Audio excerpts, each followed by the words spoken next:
guys, let's just unpack nazi indaba. uMakaCwecwe, guys, was actually involved in a car accident. But like imoto ivele yakhe inqeka akuzange kulimane umuntu as such, and naye Bandla Nkosana, she didn't sustain any injuries. Right. Yeah, I think she must just be checked properly and she must just rest, you know. Yamkhumbula ngithi uMakaCwecwe, the child, 7-year-old, that we are fighting for law, abamdlwengula esikoleni ngendlela engaqondakali, akakayitholi namanje ijustice. uCwecwe kusacheckwa, ne-Africa Forum is involved. There's quite a few people who are just like, no, including me. uCwecwe must get justice ngeke. Ngaleso sikhathi yena nendoda yakhe, both of them are police. Ngiso esinye istori-ke today bengasinakile sokuthi hawu naye uthandekile uMakaCwecwe, nawe ngathi wakodlengulwa kodwa kudala bayisechaza ngathi ngo-2014. So she's like yena uzomulwela umntwanakhe until aze aswethe igazi. Ngeke uthi ngeke, ngifuna ukuthi naye mayibona ku-social media later on in life athi kanti umama moya ngilwela kangaka, angathi nje abazali bami bavele bangibuka nje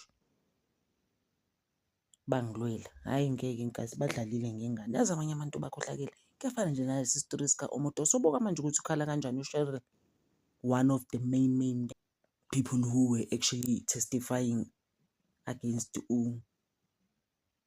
ubaba lo, u-Omoto. Mina ngize ngathi bamdeport. Hayi akahambe, like yazi uyangikhathaza guys, like in another level you've never seen.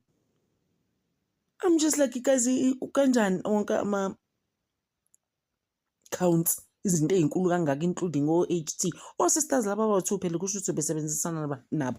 And mina naye said vele ngo-2022 ukuthi ibona babedayisa lezi ngane kulo baba. Is it fair ukuthi manje ku-end up kanje? All counts guys dropped. Lo muntu actually had 63 counts. Hayibo, zonke lezi zinto zidrophiwe just nje like that. When you're not found guilty, you're like, I am tired. Vele sengispende isikhathi esiningi kabi ejele. Usho njalo phela when they were interviewing him, uTimothy Omoto. So wathi sengispende vele isikhathi esiningi kabi ejele and mina I'm tired anyways, you know. Bambuza ukuthi uzosuwa na or uzokwenzani. Uzosuwa ini Omoto? So guys,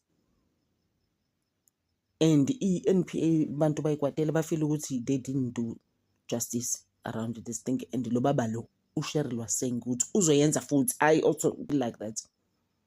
Uzoyenza futhi lento.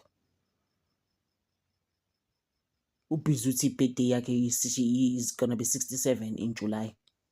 Ehleli ejele. Kusho ukuthi afika kahle hle lo baba ejele eno-59 masusubuka. Uhlalile 8 years. I even said on my other video ukuthi I know maybe other families is especially these teenagers, phela abanye abantu babe underage la, there's young as like 14 or so esontweni ayibenza izinto lo babe bahlukumeza. Uzwathi uSheryl why wayengafly amadoda? He was always flying women out, amantombazane for that matter, not even like seriously women. Washo uSheryl wathi uzophinda ngeke aze ayeke. And in fact, what we've done now, ngokumrelease, we are enabling him. In fact, uzoqala phansi. Like I said, ukuthi kuzokwasho omunye ubaba ngaphandle, wathi omunye ubaba how buka khona manje uPamela Mabini ushonile, who was a whistleblower for this case. Khona manje iphelele phi into yakhe? Sekuvele kwaphelela moya. Into yakhe happened about 2 to 3 weeks ago. Bamdulula in her car outside her home. Uzothi ubani wamdubula? Uyayibona leyo nto leyo ukuthi those are crazy things. Kuningi guys, kuningi. We just like, hi man, it's a lot. Yeah, so nje just wanted to say nje guys ukuthi ene kungcono ngosami ukuthi uright uMakaCwecwe. I think she must just rest.